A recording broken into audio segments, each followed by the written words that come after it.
ये कौन है जो ना चाहने पर भी बलात् जबरदस्ती पाप करा देता है? पहली कदम पर यदि इसे रोकना सीख गए तो बाहर निकल जाएंगे, क्योंकि ये खिलाड़ी किसी और के नहीं, हरि के ही हैं। भगवान चीख चीख के वर्णन कर रहे हैं, ऐसा मत करो इसका परिणाम ये है, ऐसा करो इसका परिणाम ये है। तो जो कह रहे हैं करो वो तो हम कर नहीं रहे, जो कह रहे हैं नहीं करो वो हम कर रहे हैं। तो उसका जब परिणाम आता है तो हम भगवान को कोसते हैं। 1000 के बाद भी हम उन पर विजय प्राप्त कर लेंगे। प्रशंसनीय वो है जो इस समय विकार से लड़ रहा है, हर विकार को रौंद रहा है। कभी भी किसी भी स्थिति में उदास, निराश और कदम पीछे मत हटाना। निराशा नहीं आनी चाहिए अंतिम श्वास तक, क्योंकि युद्ध किसी साधारण से नहीं हो रहा।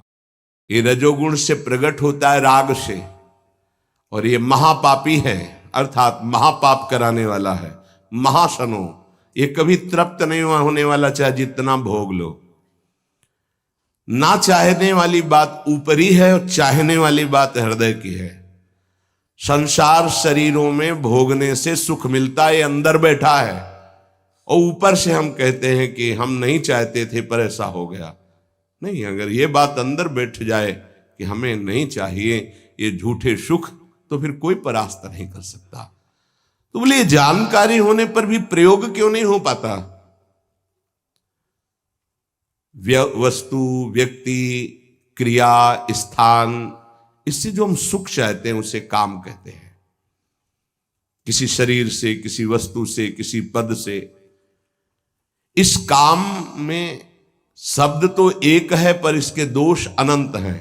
शब्द है काम, और अनंत पापाचरण कराने की इसमें सामर्थ्य है। काम में इसमें अनंत विकार भरे हुए हैं। जब तक मनुष्य के भीतर ये बात बनी रहती है कि शरीर भोग से, वस्तु भोग से, पद भोग से हम सुखी हो जाएंगे, तो ये काम पाप ही कराता रहता है। निर्दोष, निर्विकार, निष्पाप होने के लिए इस काम का मर्दन करना आवश्यक है। सहने से ये नष्ट हो जाते हैं। शास्त्र निषिद्ध कर्म ये काम ही कराता, प्रारब्ध नहीं कराता। प्रारब्ध से शास्त्र निषिद्ध कर्म जो किए उनका फल आता है सुख दुख। अगर शास्त्र प्रतिपादित है तो सुख आएगा, शास्त्र विरुद्ध है तो दुख आएगा। लेकिन ये जो हमसे पाप करा रहा है, ये कोई प्रारब्ध नहीं करा रहा, कोई काल नहीं करा रहा, कोई ईश्वर नहीं करा रहा। काले कर्मे ईश्वरे मिथ्या दोष लगाए, ये हमारी चाहत करा रही, अंदर बैठी है। शरीर के भोगों से सुख मिलता है, ये अंदर घुस के बैठ गया है, और यही हमसे पाप करा रहा है। तो जब जानकारी हो गई तो फिर पाप क्यों हो रहे हैं? जब जानकारी हो गई कि ये काम पाप करा रहा है, तो हम इस जानकारी का प्रयोग क्यों नहीं कर पा रहे? तो बोले धूमे नाव्रियते वह्निर यथा दर्शो मलेन च यथोल्बेनावृतो गर्भस तथा तेने दमावृतम। ये ज्ञान ढक गया है हमारा, जो ढका हुआ ज्ञान, ये प्रकाशित, ये काम में नहीं आएगा। अब जो ही भोग इच्छा प्रकट हुई, धुआं पैदा हो गया। भोगों की ना भोगों, पाप तो नहीं बन जाएगा। धुआं है, इसका मतलब अग्नि है, ज्ञान है उसके अंदर। अब अगर उस समय उसको सत्संग मिल जाए, कोई संत की बात चलने लगे, उसका चिंतन वो रोक पावे, तो मानो फूंक मारना है। जैसे धुआं उठ रहा है, 1 2 3 फूंक मारो, आग लग गई, प्रज्वलित हो गया, बच गया। ये पहला बहुत सरल है, बच जाना काम से। धुआं हो जाने पर दिखाई नहीं देता क्या है, क्या ठीक है, क्या नहीं ठीक है। पर फूंक मारो तो आग उठी, धुआं खत्म हुआ। ये ज्ञान हो रहा है, बीच बीच में जलन हो रही कि भोगूं कि ना भोगूं, अच्छा है कि नहीं अच्छा है, कहीं पाप तो नहीं हो जाएगा, कहीं गलती तो नहीं हो जाएगी। पर वो धुआं है, नहीं भोग लेते हैं, अवसर मिला है, समय मिला है, भोग ले। ये उस समय उसको चाहिए, तत्काल कोई सहयोगी चाहिए विवेक का। परमार्थिक मार्ग में धुआं पैदा कर देगी। साधक अगर सावधान हुआ तो तत्काल प्रयासरत हो जाता है इस धुएं को हटाने के लिए। फूंक मारने का मतलब कीर्तन शुरू हो गया, वो सत्संग शुरू हो गया, किसी संत के पास तत्काल बैठ गया, उसकी वाणी सुनने लगा, वो धुआं खत्म हुआ। फूंक लगी, आग जली, धुआं खत्म, ठीक निर्णय होगा। नहीं नहीं, ऐसा नहीं करना। उत्पत्ति विनाशशील जड़ वस्तुओं में प्रियता, महत्ता, सुंदरता, सुखद रूपता, ये काम पहले पैदा करता है। ये सत्य है, इसमें सुख मिलेगा, इसमें बहुत सुख मिलेगा। अब ये धुआं बढ़ता चला जा रहा है, कैसे सुख मिलेगा? लाखों लोग भोग रहे हैं, कैसे सुख? कैसे तुम मुझे बावरा बना सकते हो? नहीं नहीं, गलत है। ये है धुआं को हटाना, फूंकना। अरे अन्य शरीरों की अपेक्षा है मनुष्य शरीर सर्वश्रेष्ठ है, इसमें विवेक है। हम कैसे ऐसा पशुवत आचरण कर सकते? नहीं, अरे मन नहीं, तेरी सलाह नहीं। अब वो फूंक रहा है, आग पैदा कर रहा है, ज्ञानाग्नि पैदा कर रहा है। पर बहुत प्रवीण साधक नहीं, उससे प्रवीण मन है, वो सुख को सुख मानकर भोगने की लालसा प्रबल होने के कारण वो धुआं नहीं हटा पा रहा, वो उसी में और राग कर रहा है। प्रथम अवस्था में हटा लिया तो हटा लिया, नहीं दूसरी अवस्था में बहुत ही भयानक स्थिति हो जाएगी। ऐसी कामना का वेग बढ़ा तो ये भूल गया कि मैं साधक हूं, मेरा कर्तव्य क्या है, मैं अकर्तव्य करने जा रहा हूं, ये भूल गया। क्योंकि जैसे दर्पण में ढक गया तो भूल गया, दर्पण में दिखाई देता मैं कौन हूं, तो ज्ञान रूपी दर्पण ढक गया काम से, अब ये उसकी सोच ही खत्म हो गई।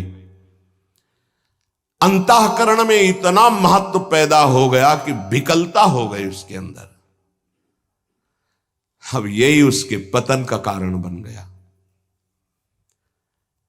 इतना महत्व बढ़ गया कि निर्णय करने की क्षमता खत्म हो रही है कि मैं एक साधक हूं, मैं उपासक हूं, पापाचरण नहीं करना चाहिए। ये किसी का भी हो सकता है। पहली दशा बहुत जल्दी हटा जा सकता है, फूंक मारी हट गया, आग पैदा हुई ज्ञान की। नहीं नहीं, ऐसे तृतीय अवस्था में ये पता ही नहीं रहता मैं गलत कर रहा हूं या गलत करने जा रहा हूं, विवेक ही काम नहीं करता, वो उसे सुख और अपना जीवन मान लेता है। अगर उस कामना में बाधा पड़ी तो तमोगुण की वृत्ति बढ़ जाती है और क्रोध पैदा हो जाता है। क्रोध जब अपना स्वरूप धारण करता है तो हिंसा पैदा कर देता है, सम्मोह पैदा कर देता है। सम्मोह स्मृति का नाश किया और बुद्धि भ्रष्ट हुई, नष्ट हो गया साधक। ये सर्वनाश करने वाला काम। सम्मोह माने मूढ़ता, घोर मूढ़ता, कुछ निर्णय करने की सामर्थ्य नहीं रह गई।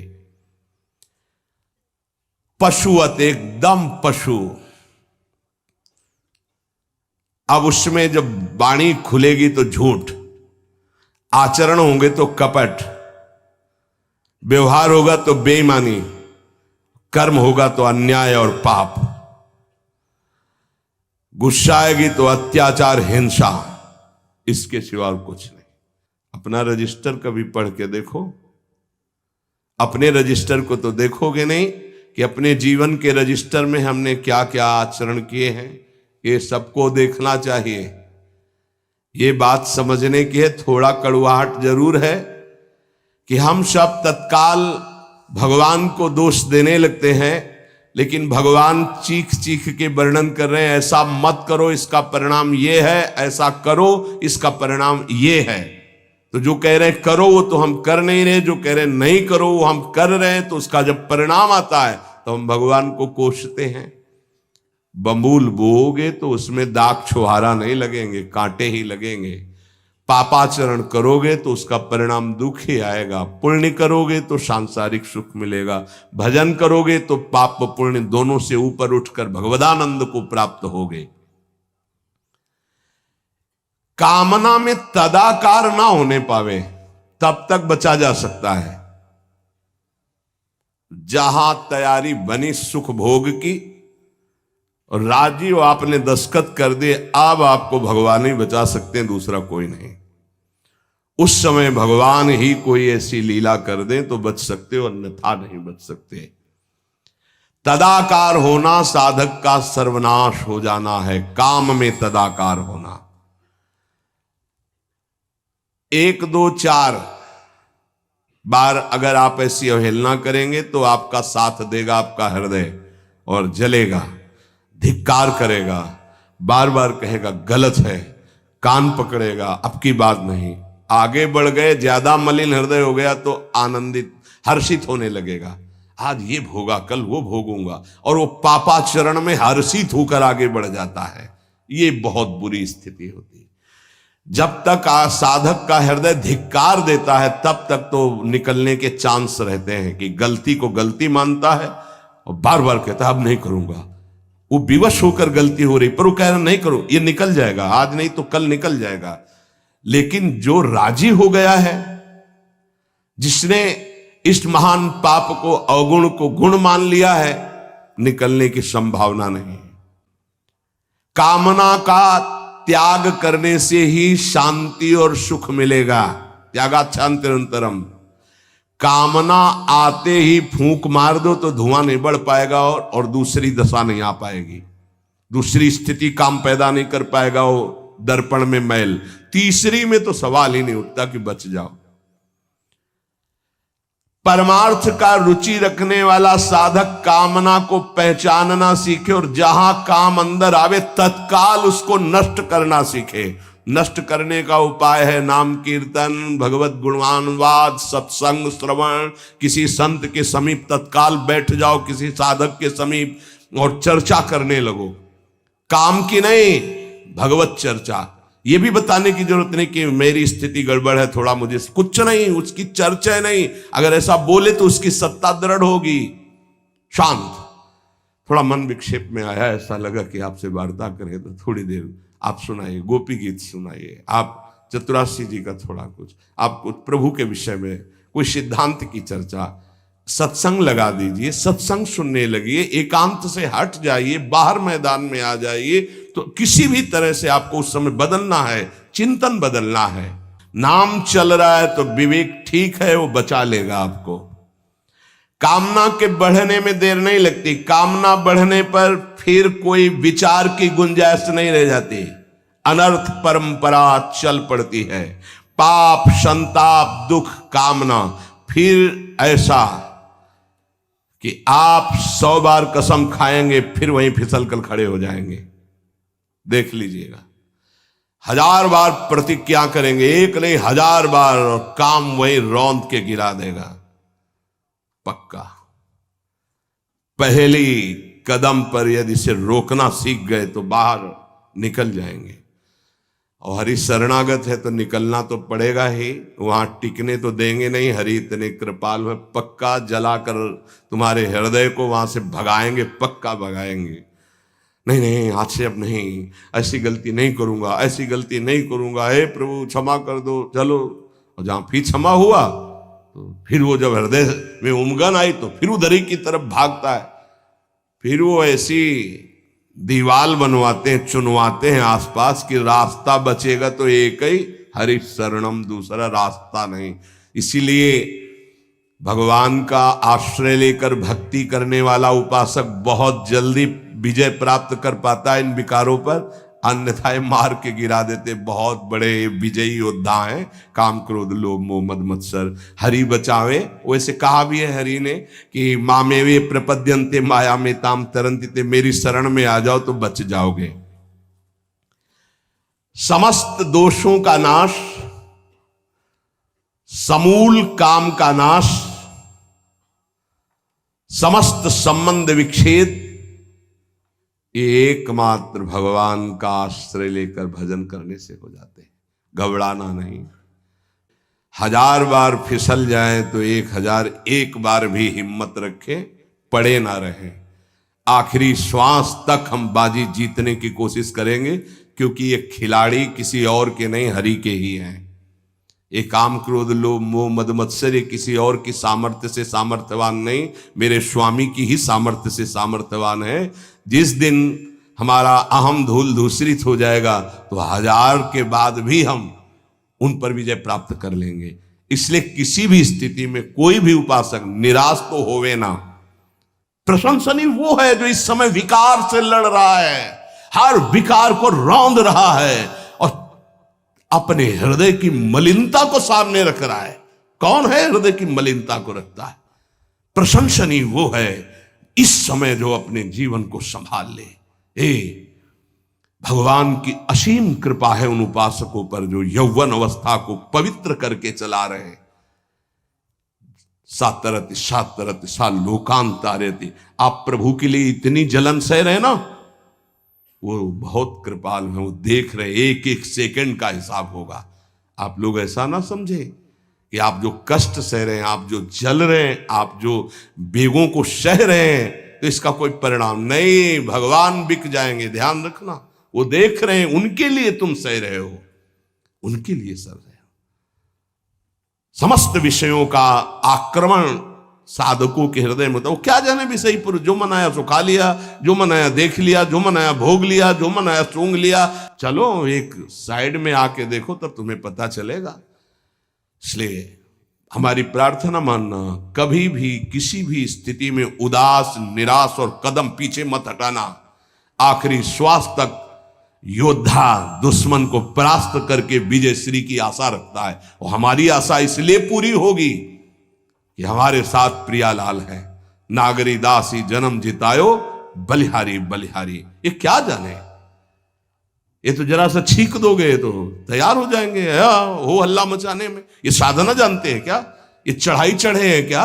कि फिसलने वाला कितना मेहनती होता है, जो चढ़ के जाना चाहता है फिसल रहा है, उसे कौन जानता है। इसीलिए बड़े बड़े महापुरुष इस बात को, साधकों को प्रोत्साहन देते रहते। विषयी जी थोड़ी जानते, विषयी जी तो जरा सी बात हुई ना तो तोप बना करके, वो अपना रजिस्टर देखो पूरा काला, कभी नहीं वो देखेंगे लौट के। हाँ, एक बिंदु अगर कहीं छिट्टी आ गई है ना तो हो हल्ला मचा देंगे। साधक ऐसा, साधक है। 1000 बार परास्त होने पर भी हमारा वो उदासीपन नहीं आना चाहिए, निराश नहीं होना चाहिए। चूक गए, इस बार भी चूक गए, आगे बढ़ेंगे, रौंदेंगे हम हरि नाम के बल से।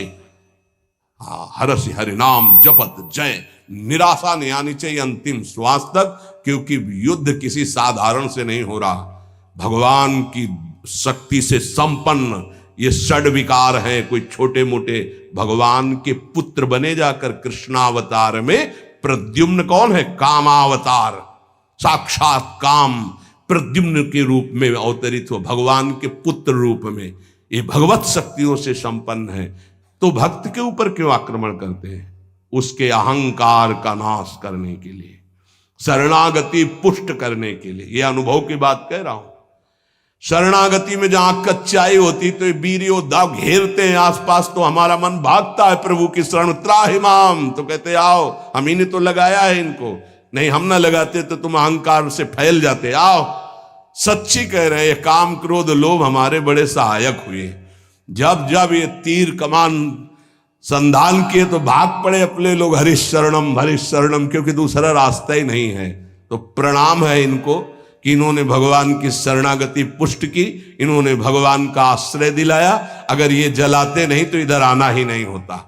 और ये भगवत शक्ति से संपन्न बच सकता है तो भगवत शक्ति संपन्न ही बच सकता है, दूसरे की सामर्थ्य नहीं। हजारों बार यदि हारेंगे तो हमारे अंदर कहीं अहंकार है, इसलिए नहीं। अहंकार रहित पर इनका कहीं किसी भी तरह का प्रभाव नहीं होता। तो अहंकार रहित करने के लिए भगवान इशारा कर देते। देखो प्रश्न करके, तो क्या भगवान भ्रष्ट कराते हैं? वो कहते हैं नामे भक्ता प्रणश्यति। किसी भी स्थिति में मेरे भक्त का नाश नहीं होता। भगवदाश्रय, नाम जप और बहुत सावधानी पूर्वक एक एक मिनट व्यतीत किया जाए। श्री राधा वल्लभ लाल की।